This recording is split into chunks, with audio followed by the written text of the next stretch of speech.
I'd like to say a big welcome to Harold Mayaba, an inspirational entrepreneur, business consultant, and speaker. Harold Mayaba's journey is a testament to resilience, determination, and the power of hope. Born in Zambia's southern province to teenage parents, he faced profound hardships, including the loss of both parents at a childhood marked by instability and scarcity. Despite these challenges, living in New Zealand now, he's obtained ultimately his PhD as a business and is a business consultant, speaker, and entrepreneur. Harold blends market and organizational culture research expertise with a passion for uplifting others. Through workshops and conferences, he shares his life experiences to inspire individuals and organizations, equipping them with strategies for growth and success. His message is clear.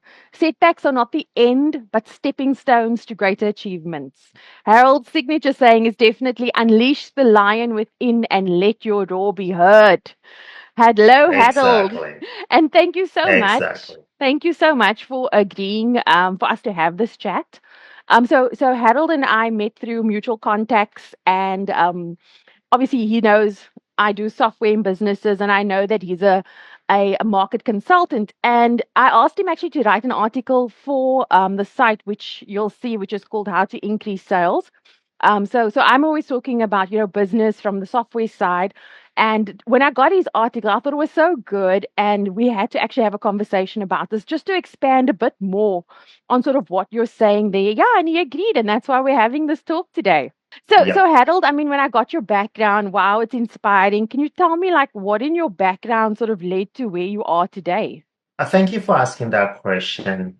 So my upbringing, actually, I call it was more like a natural military training. So I went through really serious hardships as a child growing up. So because of that background, it has given me resilience to just push on. Actually, I call myself the lion hugger because I face life challenges head on. That's So amazing. that background has made me to be a person who's fearless to actually go out there and face whatever challenges. Because I know that beyond those challenges, that's where growth is. That is So so it's my true. bringing. Yeah, It's that is my so true. bringing that actually made me who I am. That is actually so true, and it's fantastic. You've let it shape you for the better and not for the worst. So that's fantastic. Tell me, what are Exactly. you most passionate about, both professionally and personally? Let me start with professionally.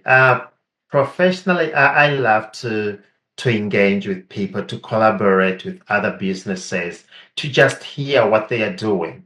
So professionally, I love to network with people, and I guess that's why we are here talking today, Exactly. because I love it. You know, Mm, I love it. Sometimes I think when you're doing business, it's very common that some people they think I know it all. I'll just go and do it. But not really. You need to talk to people. You need to engage with yeah, other people. You share ideas. So for me, networking and collaborating with others professionally, I love it.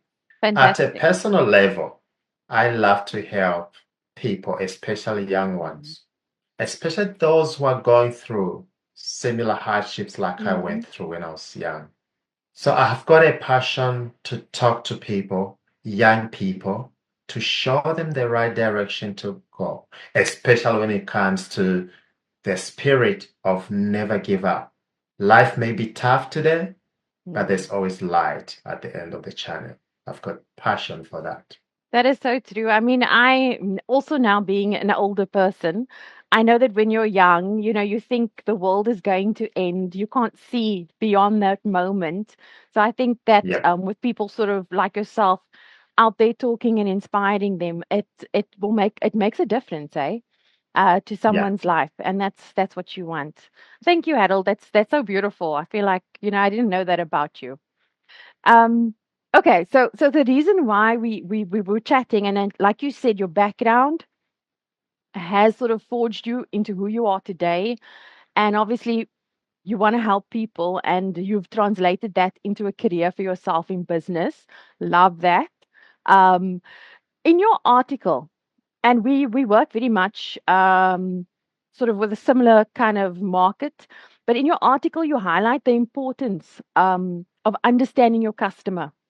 As a market consultant, can you maybe share a specific example of a company where you worked, where, the deep dive into sort of the customer journey and the market helped you sort of reveal, or you found, how it could help them impact their sales? Yeah, actually, I'll give you an example of the current project that I'm involved. Okay. So I'm involved with Airtel Zambia. Actually, this is a project that is running in 5 different countries: Malawi, Oh, Congo DR, Kenya, Tanzania, and Zambia. nice. So I'm collaborating, like I told you, I love to collaborate with. So I'm collaborating with content creators in Zambia. Okay. These are new terminologies that have just come, with the coming of internet influencers and all these terminologies. And I love this. So I'm collaborating with these content creators. They love to dance on TikTok. They all do this, but there's always something missing because they don't understand the language to use even when they make these videos. Okay. So I was approached by a company called Indahash. So Indahash actually is a company that was hired by Airtel Zambia and Airtel Kenya, Yeah. Tanzania, Malawi, and DRC. But I'm managing these content creators for this project in Zambia. Wow. And it so can collaborate with young people who are just dancing on TikTok. Because what Airtel they are doing, they have seen that there's a very steep competition with MTN, right? Yeah. And they want to start increasing people. They have got like on TikTok over 1 million followers, right? Yeah. And Airtel Zambia wants to tap into the market of young people. They are the highest users of mobile phones. And we are using those funny TikTok videos. But now, what I'm doing, I'm guiding the young people to tweak around the message that can actually resonate with fellow young people. But now, using the consumer behavior aspect together with their dance moves. You Yeah. get what I'm saying? I get And it's it. so fascinating. This project is running for about 5 months. We started last month. Actually, I'm going to share some videos after this so that you can see what we are doing there. It's Awesome. so fascinating. For example, after I advise them, we work with this Indahash company. And then myself, I'm working with content creators. I tell them this is what you're gonna do, this and that. When we send a video after I advise them, within a day, how the young people just get excited about this promotion. It's Yeah. so amazing. It's so Yeah. amazing. So that's one project actually that I'm involved right now, and I've seen the power of collaboration. I Wow. cannot do those dances. I can't. No, nor can But I. Nor can I. Yeah. I guess you can't, right? But when I look at what they are doing, Yeah. they can dance, they can shoot the videos. But now I say, all right, guys, come here. When you make this video, this is how you should Yeah. actually, the language you should use. And I'm bringing my expertise of consumer behavior combined with those dance moves, and it goes like bushfire. Yeah. I mean, I get that. You're meeting the consumer where they are. They are on TikTok. They're watching dance videos, and you're bringing your Exactly. client who's normally a conservative. I mean, like a mobile service provider, conservative, Yeah. telecoms kind of thing, and you're bringing them into an audience where they want to connect with. So, I mean, that's awesome, and they're seeing good results. Exactly. We are seeing good Fantastic. results and it's really Yeah. working. Especially that already the Yeah. majority users of internet mobile phones in Africa are young people. And do you think that can translate for any business? or any sort of messaging that you want to put out there? It depends on the type of business and Mm. the type of customers you have. So my job as a researcher, first of all, I have to look Mm. at the statistics, right? Yeah. Which age group is the highest user of mobile phones and data, right? Yeah. Oh, Then from there, we take it to say, what kind of message are we going to communicate with these people?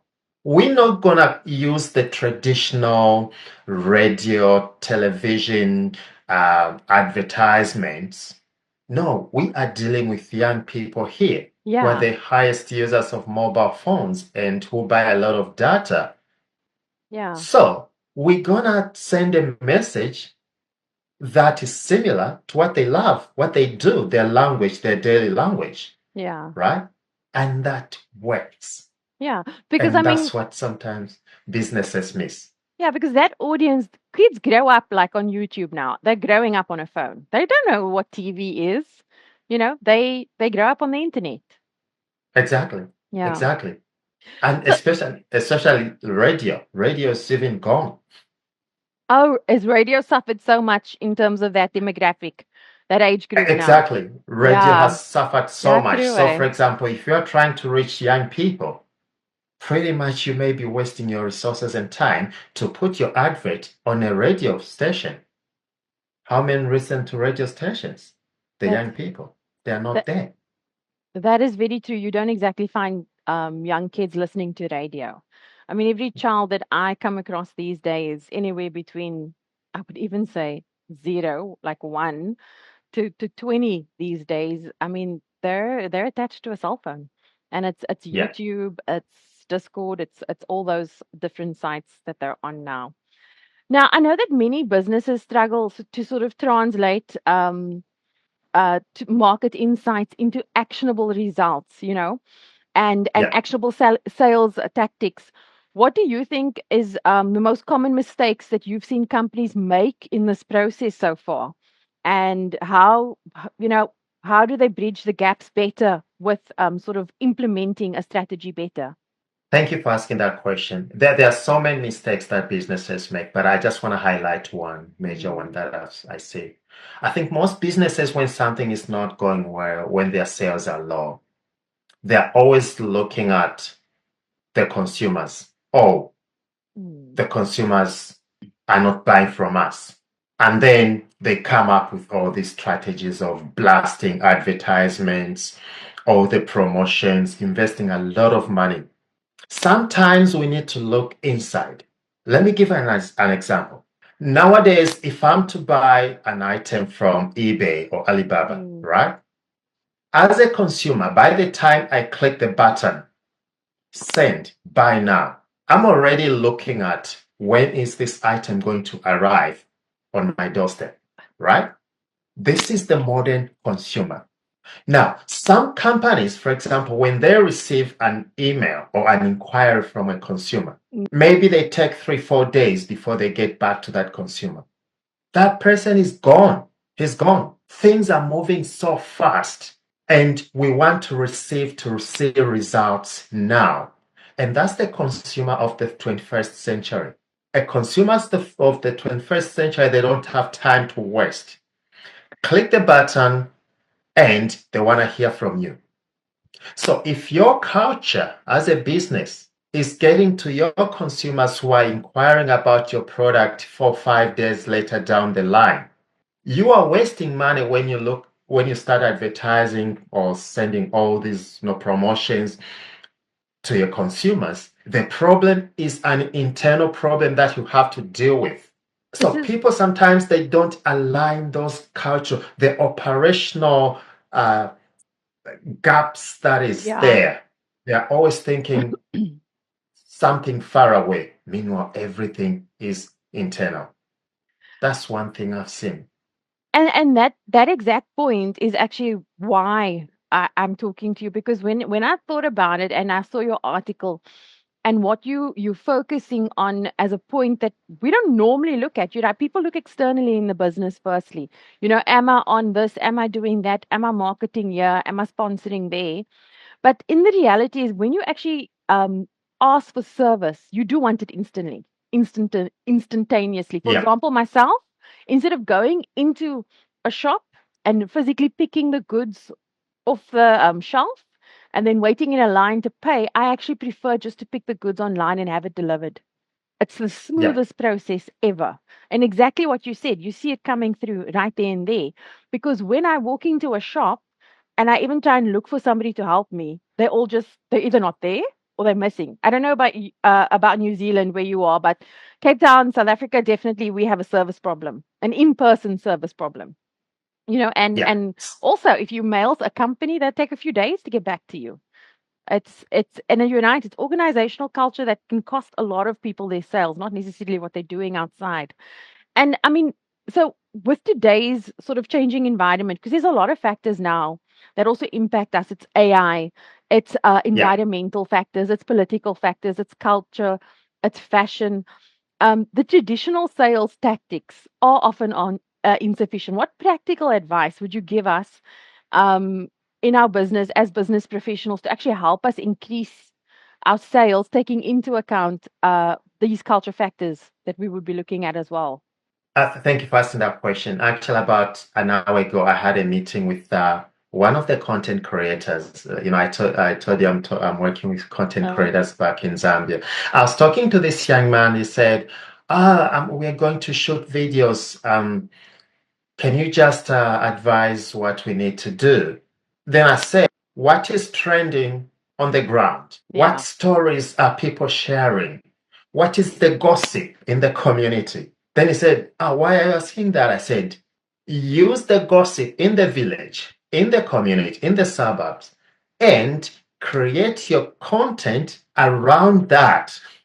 By doing so, you have already gone 2, 3, 4 steps So ahead. true. And then immediately you make that video, people get excited. Now, coming to your question, what is the contemporary issues going on at the moment, wherever you are? What are people talking about? What is on the radio? What is on the news? The issue of AI is a huge, huge topic at the Oh, yeah. moment. But most people, they are skeptical about it. They don't want to hear about it. They don't want to embrace it. By the time they think of embracing it, they're 10 miles behind. Other businesses have moved on. There are some things that, whether you like it or not, is there to stay. It's not, you can't get rid of it. You can cry the whole day. It's there to stay. So my advice is that we need to move with time. There are things we cannot stop, but we need to adapt. And this is where you have to learn, keep learning all the time. Do you know, let me give you an Mm, example. Do you know why most family businesses they fail nowadays? no. Why? Oh, I inherited this business from my grandfather 50 years ago. We want to keep the legacy. We want to maintain the tradition. We have to keep doing the way our grandfather used to do things. That was 50 years ago. Yep. We've been doing these things for 40 years. It works for us. Mm, It used to work those days, not anymore. mm, Because people don't want to change as things are evolving. We have the issue of climate change. We have the issue of animal warfare, all these issues. If you are in a business where animal warfare or climate change is a huge topic, you have to show that you are doing something about it. You are not passive, you are proactive every yeah. day, all the time. Yes. That way, you'll be in the game. Yeah. I mean, and we can see it here in our local markets, just like I'm sure you see it in the markets that you work in. What is happening on the ground, like you say, is affecting what's going on in the market. And we've seen, even though the war between Palestine and Israel is not taking place in South Africa, because there are people who are connected to people in that sense. So companies doing business with either of those countries obviously are coming under scrutiny locally as well, and other issues even Yeah, related to the US market, because it's related to our current culture, our way of doing things. They affect us. Is there yeah. anything you would advise? We know that we struggle in every industry and every company, we struggle to overcome these challenges. Is there anything that you can advise we can look at or do to try and overcome these challenges? So you The mean the adaptation? challenges of adopting to new changes, Yeah, right? I love this saying, change always comes with challenges, right? But change always comes with opportunities. true. Many of the times that as human beings, whenever we think about change, we focus on challenges.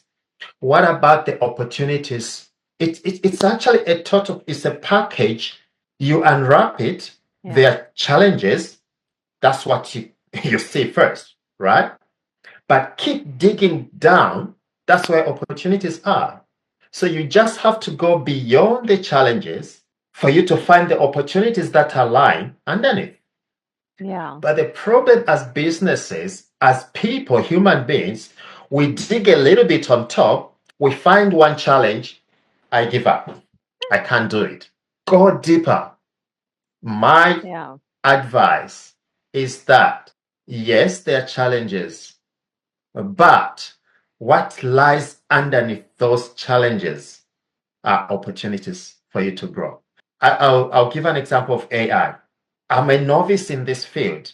A lot of everything is just new, but I've started teaching myself. Every day I'm discovering something new, right? Yep. When you dig deeper and you reach where the opportunities are, the challenges are forgotten completely and it's worth it. I So, my completely, summary on this, just dig deeper. yeah. I can completely relate to what you're saying. Yes, people look at changes and they see challenges, and then suddenly it does become an issue. But Yeah. I mean, that aside, it also presents opportunities. Like when I think back when we started to automate things, like putting in reminders on systems and so forth, people got scared it meant their jobs. But at the end of the day, it didn't mean their jobs because obviously employment went up. Uh, Companies do better. It meant an opportunity for them not to do a repetitive task, an opportunity to Yeah. maybe do more things that interact with humans. I'm just looking at it sort of from the processing, the IT point of view, how AI or how automation affected things. And the adaptation has so worked. Tell me, what services, Harold, do you actually offer that is to the market around market consulting? Like if somebody's watching this and they wanted to reach out to you, obviously we'll share your contact information in the description. But what actually services wise do you offer in the market? So I'm gonna thank you for asking. So I'll explain this. It's a combo sort of approach that I use. I conduct internal research for organizations, and Mm-hmm. that's the starting point. I'm a business consultant specializing in consumer behavior market research, but I start with internal research to see exactly where the business is, what they are doing, their organizational culture. Then from there, I can advise if everything is going on well, Yeah. I'll say, all right, we have now to look outside of your business. Maybe the consumer perception, the consumer test has changed. Then I'll conduct a market research. Okay. So you always start with an internal view. I start with the internal one because I'm not just there to grab people's Yeah. money and then do a market research. Market research can be very complicated and very expensive, Yeah. right? Yeah. I go out there and conduct a market research. Meanwhile, the problem is an internal one. Maybe it's just a mindset. Maybe it's to change their operation systems. We have to do that first. If all boxes are ticking, right, for the Yeah. internal research, then we move to the market research to understand the consumers, what they want. And this is why I find your work and what your article was saying so interesting and why we needed to chat. Because most companies, when they start their projects, it's all about externally. How can I improve sales? Exactly. Before they even think of, oh, is there something we could be doing internally that's not increasing sales? They look externally. They say, oh, have we got a TikTok account? Because now that's Mhm. now the latest thing. How can we get onto TikTok? But you can have, and in so many ways, I've seen it. I've worked in those companies. I've worked with those companies, they've got everything externally happening, yet they're still Yeah. seeing the same types of losses and challenges and barriers, you know? And you're right. It should have started internally. I think you're 100% right there. And what You is know where the problem is? Sorry to interject. You know where the yeah, problem is? where As human beings, it's not easy to say, I'm the problem. Because when you start looking internally, it's going to expose you as a manager, as the head of department. It's going to expose you to say there's something you are not doing yeah. right. So that's the challenge. So it's very easy for me to point at something not within the organization because it's going to expose me. But people have to rise above that. If I have a problem, if I have some limitations, I have to point it out. Mm, But now, before I know you have another question, this the other part that I do after if we I go to the next stage of doing the market research, then I follow that with workshops because workshops mm, now are meant to help businesses to implement the strategies that I'll recommend. You don't just leave them alone to say, these are the results, see you later, implement these. I have to go through with them to conduct workshops and to coach them for a certain period of time. yeah. Yeah. And am I right when I say that this is quite unique about a market research consultant? Because I've never heard of a consultant firstly looking internally. You know, marketing always seems to be the external, to look at your market, always seems to be the external look first. Is that what's unique That about the that service? yeah, this is the unique part about what I do because I saw a gap in this. I saw a gap, Yeah. and as a person, the way when I grew up, I faced a lot of challenges, right? Yeah. But there was a point when I used to think all the problems I was going through Mm, was a result of my surrounding. So yeah. I changed my mindset. I thought to myself, wait a minute, how am I contributing to my failures? So my business is actually built on that philosophy. Because when I was growing up, yes, I told you I faced Yeah. a lot of hardships, right? And it was very easy for me to point at my background, my environment, everything. But at one point, I thought, no, no, no, no, wait a minute. What am I contributing to my failure? And this is the philosophy I'm using. As a business, I ask a question. Yeah. How are you contributing to the lost sales? And that is fantastic because you know what? You're actually just aligning with how we look at life. Some people they blame everything externally as to why they're not in a certain position, they're not in a Yeah, certain place in their life. You know, there's always external reasons. And funnily enough, we know psychologically now that that's usually the problem. The person's it's usually an internal problem, not an external problem. You know, that's yeah, just a factor that exists in the environment. And I love that you have applied this to business. You're right, it's unique. I haven't yeah. heard of it yet, and I read a lot. I interact a lot with marketing companies, totally. But I mean, just so that I can get a better understanding, tell me, just to come back to you. So, what are you looking at right now, learning, working on improving in your business? You know, what are you personally looking at right now when you look at stuff? I'm working on improving on AI. That's AI. where exactly. No, I'm really diving into. If you want to teach me about AI, I'm still I'll be your learning. client tomorrow. Yeah, I am learning. I will tell you though, we are very excited about DeepSeek. Totally loving that it's technically helping us so much, like write software. So that's the Yeah, best part. But yeah, I always say, Gemini, Google's AI is my best employee. That's yeah. sort of like my go-to line, right? And tell me, what are you like most excited about the future of your business? What excites you the most? Oh, wow. Wow. I love that question. I loved that question. The future of my business, when I look at it, like you said, it's kind of unique, right? Yeah. I'm not just there to conduct market research, but I talk to people, right? Uh, And I share my own stories. For example, when I'm conducting these workshops, I share my own stories, like my philosophy. I just shared with you yeah. one of my philosophies. I share that. So for me, what is really exciting me about my business is not just to increase the sales of my clients, but to help them have a different mindset altogether. So it's like a combo, a tot combo like, which is different because we can increase the sales today, but if their mindset does not change, tomorrow they'll be back to where they started from. So what gets me really excited is to talk to people and show them and make them realize that I'm the problem here before I can even point at external things. This gets me excited. Those people who come and say, you are right, I'm the problem here. Harold, thank you so much for joining me today. I don't want to take up too much of your time.